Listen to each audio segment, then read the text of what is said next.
ॐ वक्रतुण्डमहाकाय सूर्यकोटिसमप्रभा निर्विघ्नं कुरु मे देव सर्वकारेषु सर्वदा। ॐ भगवते श्री स्वामिनारायणाय नमः। नमो नमः। ॐ भगवते श्री लक्ष्मीनारायणाय नमो नमः। ॐ नमो भगवते वासुदेवाय। ॐ नमो भगवते रुद्राय। सर्वमङ्गलमाङ्गल्ये शिवे सर्वार्थसाधिके शरण्ये त्र्यम्बके गौरी नारायणी नमोऽस्तुते। या देवी सर्वभूतेषु महालक्ष्मीरूपेण संस्थिता नमस्तस्यै नमस्तस्यै नमस्तस्यै नमो नमः। ॐ श्री गुरुभ्यो नमः। श्री सद्गुरुभ्यो नमः। ॐ ध्यानमूलं गुरोर्मूर्ति मन्त्रमूलं गुरोर्वाक्यं पूजामूलं गुरोर्पदं मोक्षमूलं गुरोर्कृपा। Recording in progress. Welcome to Daily Satsang.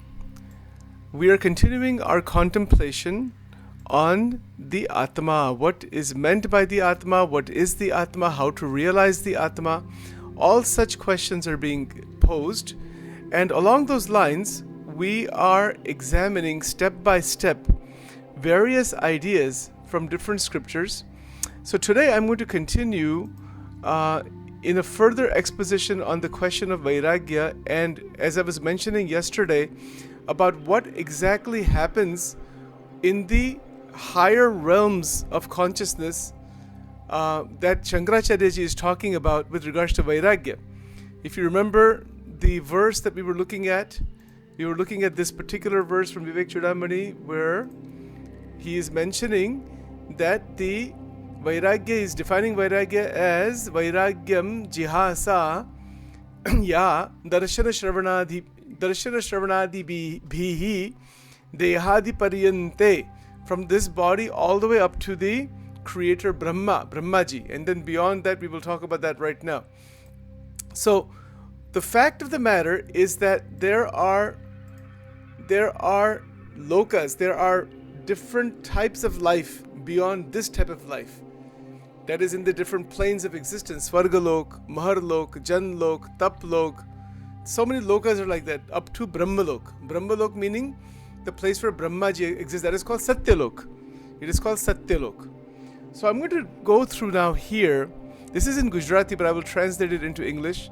This is in Vachanamrut Garada, number 21, by Bhagwan Swaminarayan. And he is going to talk about here what it is that happens when the Jivatma leaves the body. So this is an interesting question, but this is also relevant in terms of when you're doing meditation. When a person is doing dhyan, if the mind is really stable, there is Vairagya in this world. So I want to clarify one thing before I start this subject.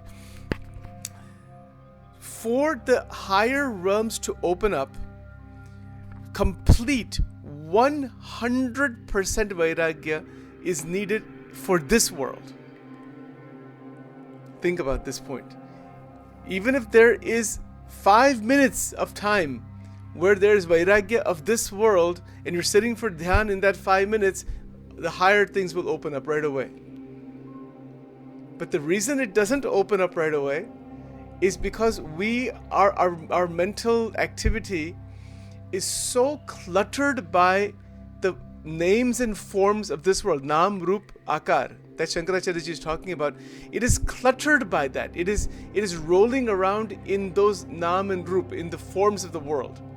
And then our attachments, our reactions, raga, dvesh, which we've talked about so many times. All that stuff is cluttering the mind. It's a noise, mental noise. So Vairagya is the stopping, it's where that all internal friction stops. Now if you remember the quotation from J. Krishnamurti, so we're going to combine a bunch of things here today and put it all together as much as we can. If you remember the quotation from J. Krishnamurti, that the intelligent mind acts in the field of thought without resistance. I'm going to put it up here again for you. So that resistance, we don't want that resistance. That resistance is the problem. That resistance is what's preventing real Vairagya. Resistance itself is an indication that there is not Vairagya, right? So all of this entire quotation about attachment, the pursuit of power, we've talked about that already. When one recognizes that I don't want to waste my power in unnecessary attachments. I don't want to complicate my life by attachments, by binding myself. I don't want to bind myself by being attached to anything in this world. Now, this might seem like a bit of a harsh statement. How can we say that we don't want to be bound to anything in this world? How is that even possible? Well, as we mentioned several times already in the last 2 weeks, the whole word anitya, the recognition that things are temporary, we know that intellectually, but to really internalize that brings about realization that non-attachment towards everything in this world, except for Paramatma, God, and the enlightened sages. They're the state of the enlightened sages. It's not the personality, it's the state, the tattva. In Vachanamrut, Bhagwan Swaminarayan says, tattva karine olakha. We understand by substance. Like if we go to a doctor for a medical checkup, yes, we may know the personality, we may know the person, and we say hi, hello, and exchange niceties. But we're not concerned with the personality, we're concerned with the tattva of the doctor, the intelligence, knowledge, the expertise, what that person can do. If that wasn't there, it's just a human being like we are. So it's the tattva, tattveti olkhan, means recognized through tattva. Tattva means substance. Now, if we are in a state, let's put it this way, when we are in a state of 100%, not 99%, 100% vairagya in this world, and then we sit for dhyan, take any mantra, Namah Shivaya mantra, Om Namo Bhagavate Vasudevaya, Swami Narayan mantra, Nar Narayan mantra, Lakshmi Narayan, you take any mantra of God in any tradition, and if it's genuine, your feeling is genuine, your bhakti is genuine, then the consciousness that is in the Muladhara Chakra, the Kundalini, it is going to light up immediately. It is going to awaken. And when it awakens, that is where the Arichi Marg opens up. So we're going to talk about that right now. In Vachanamrut, Garada Pratham number 21. I'm going to read this in Gujarati, and then I'm going to translate it for you in English, okay? So, Sajanand Swami Maharaj, who is Bhagwan Swami Narayan, he spoke this. He says here, from this point here, okay? This is the part that we're going to look at, right up to this point here. He says, Ane evo je ekantik bhakta te dehano tyag karine sarve mayana bhavthi mukai jai sarve mayana bhavthi mukta thaine archi marge karine bhagwana akshardhamne pame che. So this one line we're going to look at today. What exactly this is all about. What he's saying here, that those who are ekantika, this word is going to come up again and again. It's a very foundational word for us. Ekantik means what? The four things: dharma, jnana, vairagya, and bhakti. Ye char baat. We mentioned it again and again. Where is this from?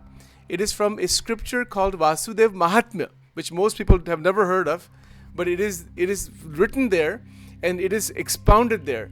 Swaminarayan Bhagwan, he took that concept. That was his nature, to pull the essence from different places. He took that, he says, this is the essence of spirituality. Now, someone who has these four, dharma, meaning, it means sad acharan, good way of living, good, very ethical way of living, except dharma. Jnana is the jnana that we're talking about, atma, anatma, the Vivek Chudamani, all of that. Then what is Jeev, Ishwar, Maya, Brahm, that's all jnana. Maya, that dharma, jnana, vairagya, we've been talking about vairagya in detail. So these three are like the tripod, and upon which that camera, upon which that bhakti is residing. So think of a flower on top of the tripod. This is the base. Dharma, jnana, and vairagya are the protectors of bhakti.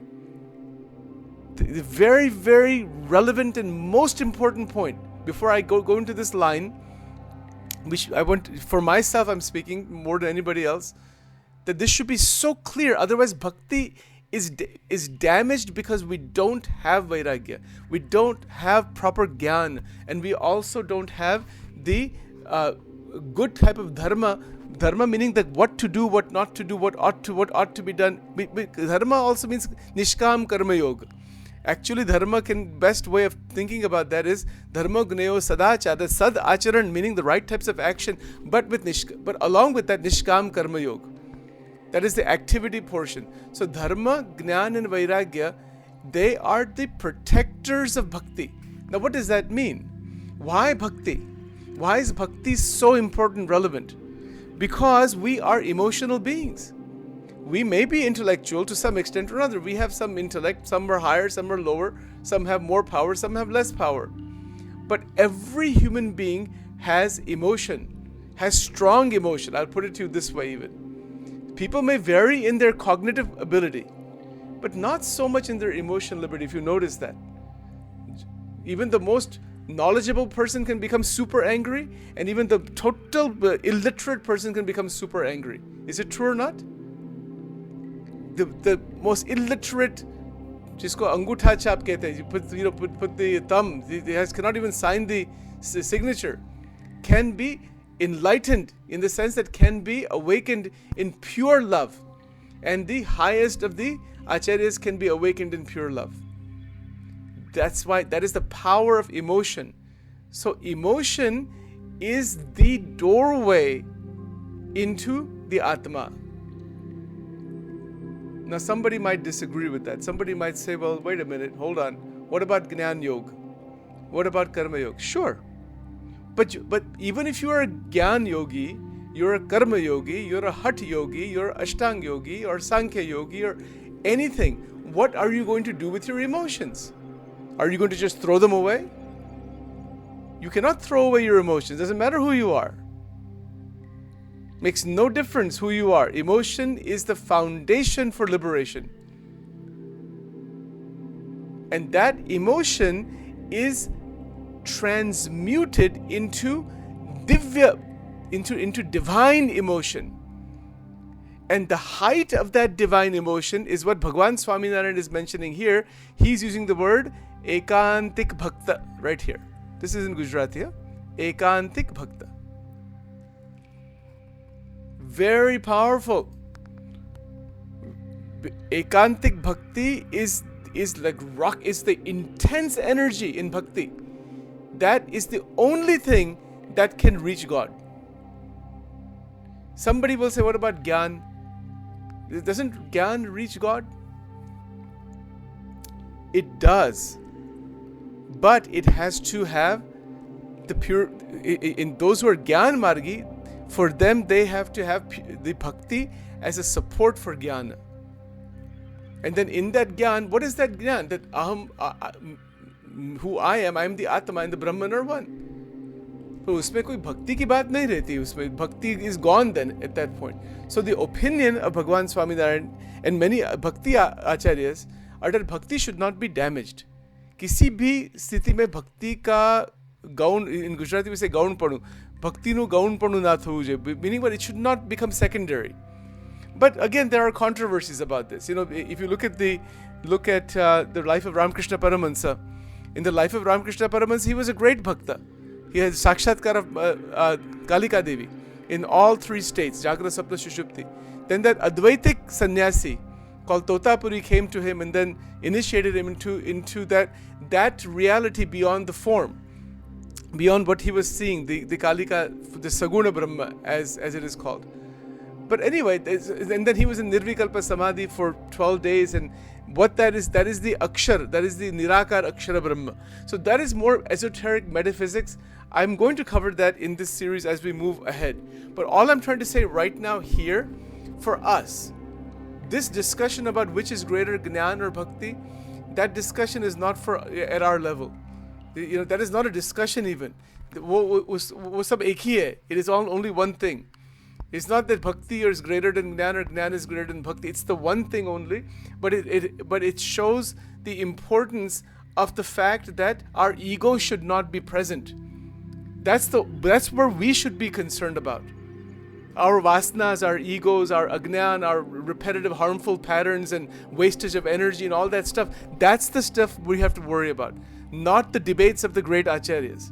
That's not for us right now. I mean, even we can talk about that, it will become academic. It will become of no use to us.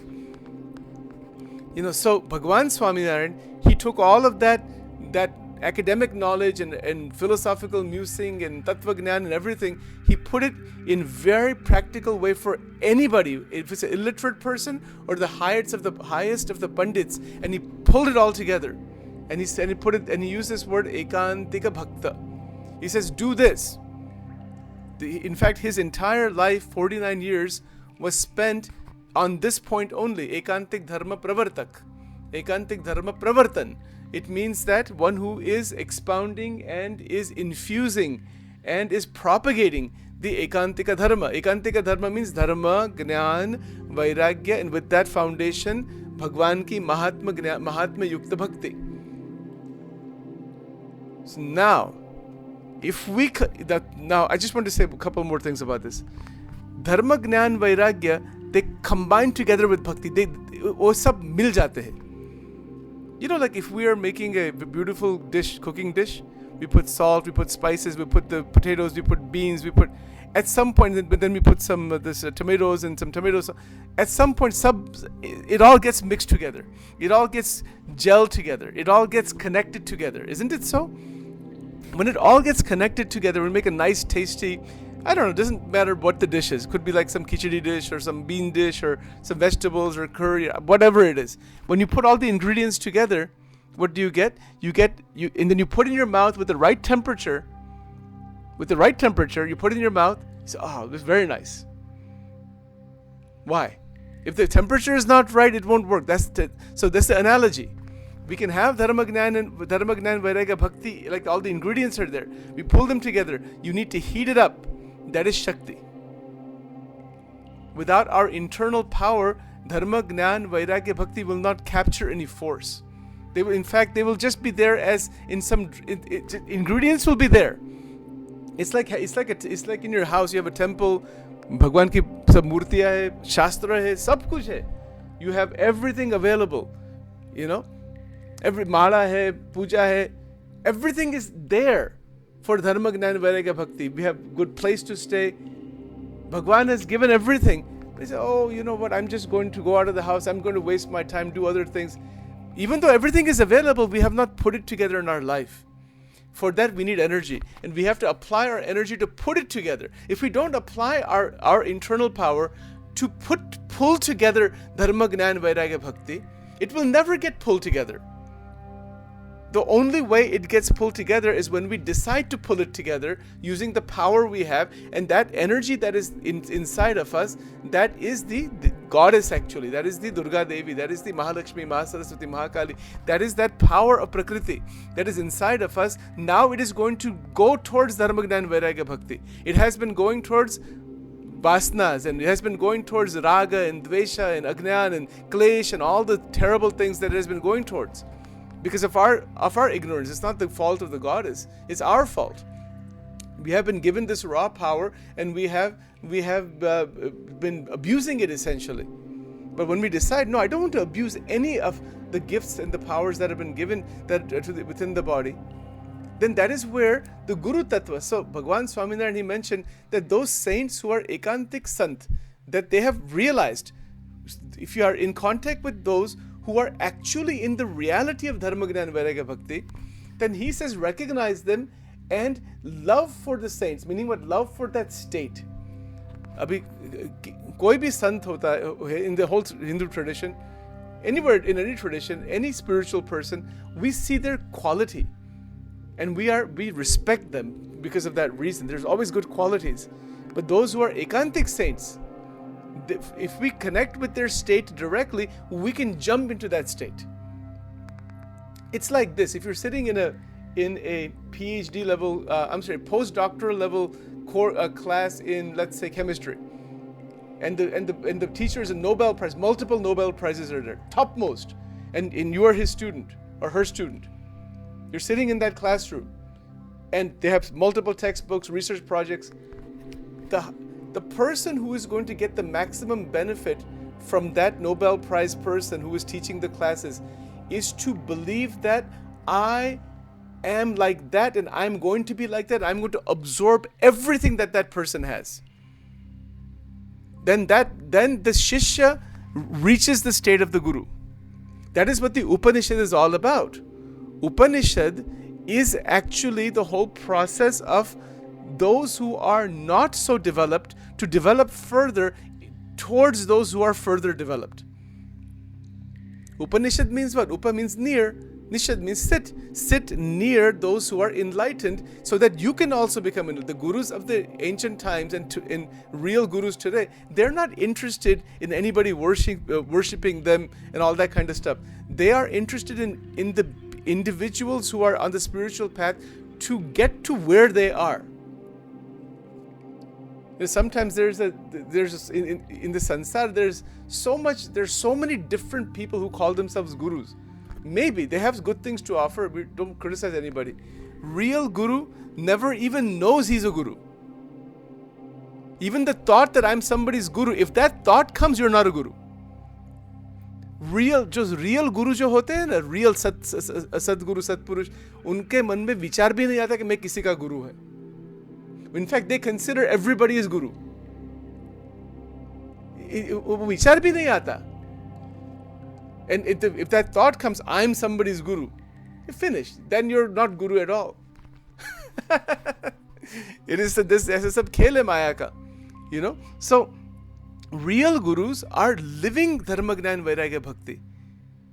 See, we are doing sadhana. ये जो like Sachin is trying to do this. Why Sachin is doing this? ये एक मनन चिंतन का एक कार्यक्रम है. It's for मनन चिंतन, for contemplation, for research, for meditation. So that we can come together on a common platform. तो शब्द शास्त्र का मनन चिंतन और भगवान की भक्ति भी हो सकती है. That's all. इसमें और कुछ हेतु नहीं है. ठीक है ना? But Guru Tattva is present everywhere. In every line of this Vachanamrut, Guru Tattva is present. Sadguru Tattva is present. Bhagwan is present. Madhavani Madharupam. See, Bhagwan Sri Krishna, his words, the words in the Gita are Sri Krishna. The life of Krishna is the life of Krishna is Leela. The words are the Updesh for the Sansar. And that Updesh plus the Leela is Sri Krishna. These words that you see here, there's so much power in this. I can't begin to describe it to you. I'm just describing to you right now just this word here, Ekantik Bhakti, these two words only. The intensity behind that is so much. Every line in Vachanamrut is jam-packed with infinite power, Ananta Shakti. Because it is spoken from the highest of realizations, from that which is from Anirdesh. Maharaj said that I'm speaking from Anirdesh. Anirdesh means what? From the boundaryless Akshardham, from beyond the Akshara, from beyond the limitations of all Prakriti, beyond the limitations of the three gunas of Maya. He's speaking from the highest of realizations, right? So the point here is that Ekantik Bhakta, Ekantik, the word Ekantik means, in one sense it means single-pointedness. Ekant, so first of all, the word Ekant means aloneness, in that sense, right? See, the language is very interesting. Ekant is aloneness. Ekaki yatta chitta atma, Bhagavad Gita. So aloneness. But aloneness not in just an abstract sense. Aloneness with God. Bhakta और भगवान का संबंध. इसमें ये point है. वचनामृत में यही point है, भक्त और भगवान का संबंध. भक्ति मार्ग में यही बात है. Now, other paths are there, no doubt, but here the fact is when the bhakti is there, the jnana is supporting bhakti. Dharma is supporting bhakti. Every action we do is supporting bhakti. Bhakti then reaches a state of continuous connection. जो भगवान के बड़े भक्त होते हैं, they do not forget their ishta devata for a second. भगवान की विस्मृति होती ही नहीं. अनन्य चिंतन, ऐसी स्थिति है. Now how can that be? That is only possible when our complete energetic power, energetic structure is synchronized and jnana, vairagya, dharma, all these is going on and the mind is tuned towards Paramatma because there is realization of the utter limitations of overthinking about this world that we see around us. We see the world, we understand the world, we experience the world also. We're not rejecting the world. We are seeing it's the waves on the ocean. We're seeing the whole reality. When we go to the beach, we love the waves on the ocean, but we also don't forget the ocean. So everything we see in the Prakriti is waves on the ocean of consciousness. That is the waves, all the Brahmanda are waves on the ocean of Akshara Brahma. They come and go, come and go. They're like bubbles that come and go, come and go. So you see the magnificence of them. But there is also the realization that they come and go, anitya.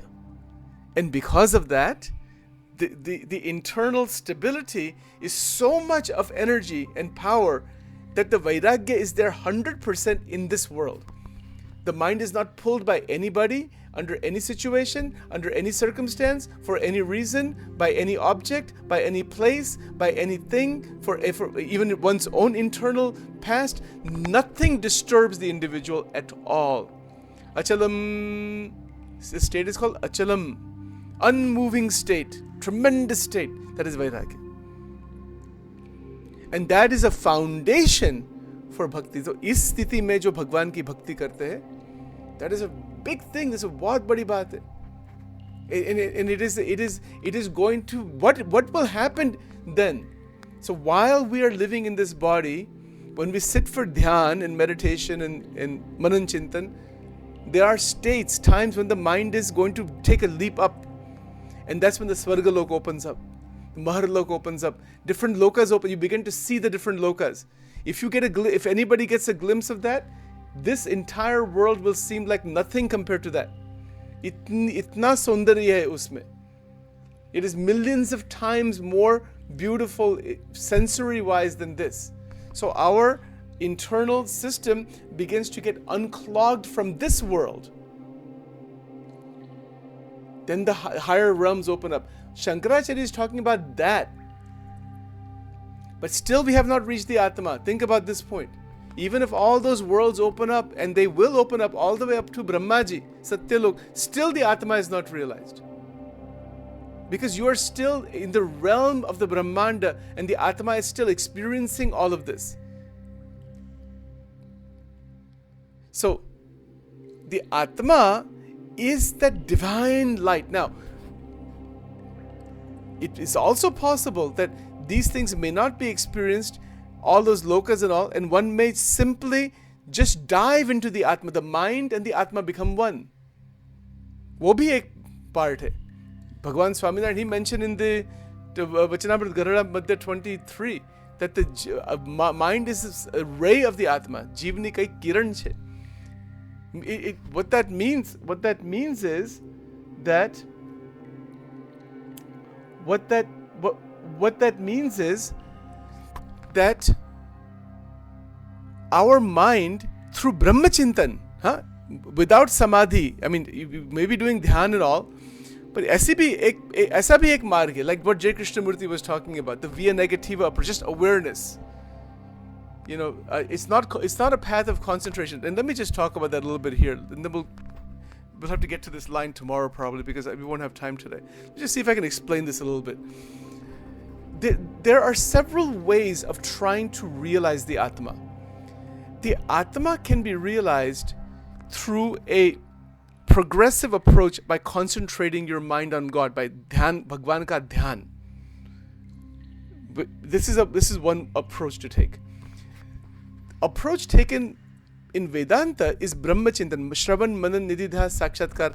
You keep realizing the oneness of the Atma and the Brahman, that you are the one who is the super conscious being. Bhagwan ki bhakti, they do accept that, but it is secondary. It is a support only for purification. That's all. So in Advaita Vedanta, bhakti is for purification, as a support. And then, so the main sadhana in Advaita, even though there's bhajan, kirtan, guru bhakti, all those things are there, the main sadhana is a continual awareness of the me, that I am the Atma. I am not in the flux of the mind at all. So, and that is that awareness, that realization is maintained throughout in Jagrat, Swapna, Shushupti Avastha. This is the main sadhana. And in that realization, there is natural stability of the prana, there is natural stability of the ahar and the amount of food taken. Everything is in balance in awareness. It is called Janpanu. Bhagwan Swaminarayan also accepted this point. And he's mentioned that. He said, Janpana rupe darwaje Bhagwan na bhakto paramanso raj. And it's a door of awareness that he put it this way. Like if we're standing in the doorway, that doorway is awareness. So he mentioned it this way. Janpana rupi darwajo. Darwajo means the door. And on the one side is liberation, Akshardham, Akshara Brahma, Brahma Tattva, Parabrahma Tattva, and the other side is Maya. And the Brahmand and all and the experiences of Mahamaya. See that door. So in the path of Advaita Vedanta, as well as the Via Negativa approach of J. Krishnamurti, and the Buddha's approach is also, the Eightfold Path is also shown there. The Eightfold Path, the Four Noble Truths. There's a sadhana there, but it's still kind of Via Negativa, that you just have to remain silent, and in that silence, that truth will dawn within you. This is the approach in Buddhism, and J. Krishnamurti is very similar to Buddhism that way. So he's saying that the approach is, you don't try to concentrate on God and all that. That's what he says. But again, it's a different approach that is taken. And he says, just sit silently and be aware of all of the activity of the mind and let it come to a natural silence. And then when that natural silence is there, he just uses the word unknown, or the ground, that will reveal itself. He doesn't use the word Atma. He doesn't use any traditional language. Bhagwan Swaminarayan has also talked about this in terms of drashta and sakshi bhav. This is true. This is not a wrong thing. But for most people, if not nearly everybody, it's not going to lead to that realization of the Atma. Simply because the mind is filled with so much activity, it needs to be placed somewhere. So that's why when you place the mind and our life within the framework of ekantika dharma, jnana, vairagya, bhakti, if we keep our mind in that, we will then come to the state of awareness of Janpanu. And from that state of awareness, then the Atma reveals itself. I can say as a bhakta, I can say by the grace of God. Okay, somebody may not believe that. They might say, well, we don't want to accept God and all that. We just want to see what is there. Okay, go and try. You have freedom to do what you want. Try it that way. See what happens. Right? It's experimentation. So, but the point is, the mind has to get to a great state of silence. Isko hum shanti kehte. Every Veda mantra ends with Om Shanti, Shanti, Shanti. Every Veda mantra ends with Shanti. Why? जीवन में यही नहीं है, हमारे अंतःकरण में शांति नहीं है, इतना उद्वेग है. Or when we have that shanti, that silence, that peace, that stability, that great sense of harmony, the ekantik dharma jnana vairagya bhakti, in the initial stages, as one begins to develop them, one comes upon this great silence. Man shant thai jai. But it is a silence that is sabij. I would use the word sabij shanti, meaning it is potential to grow grow further and realize the Atma and the Paramatma, rather than getting stuck in nothingness and silence. You can be silent, and then what? The only thing that will happen is that the mind will start playing its old game again. So there is something beyond the silence, and that is the Atma. That is the self. That is what Shankaracharya ji is saying. That to realize the Atma, it reveals itself naturally when all the preparation is in place. And then we can also say by the krupa, by the grace of God, Bhagwan ka anugraha. Because if we ask God for Atma Darshan, we ask, we want to be in a sevak mode to ask Paramatma to bless us with Atma Darshan, then if it happens, when the right time is there, uska darshan hota hai ki I am this, but I am not this limited mind and all this rag. That was never me. In Vachanamrut, Bhagwan Swaminarayan, he mentioned something very interesting. He said, when you realize the Atma, you will realize that you were never in Maya. એક he said કે વચમાં ભ્રમ જેવું કંઈક થઈ ગયું. I don't remember the exact language. I'll have to find out. It's like something that came in between these millions of lifetimes, something that came in between. That's not who I am.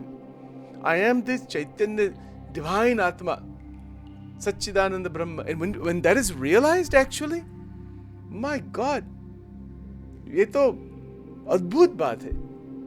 And when you get even when you get a glimpse of that, when we realize that, then we realize that the I am the infinite.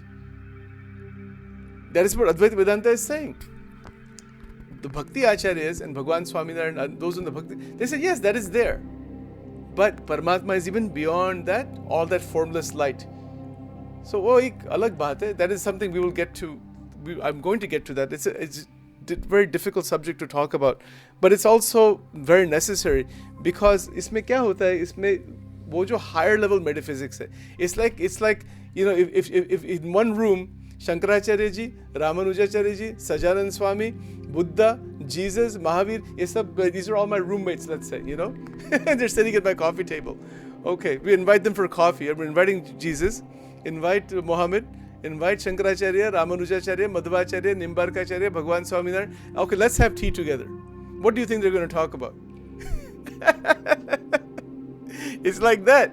You know, so if they're having tea together, it is for them to, it is at their level that they can know what is that Nirakara Brahman, Sakara Brahman, Avyaktan, Vyaktan, Anvay, Vyatirekan. ये सब बात जो उनकी level की बात है. We can listen in.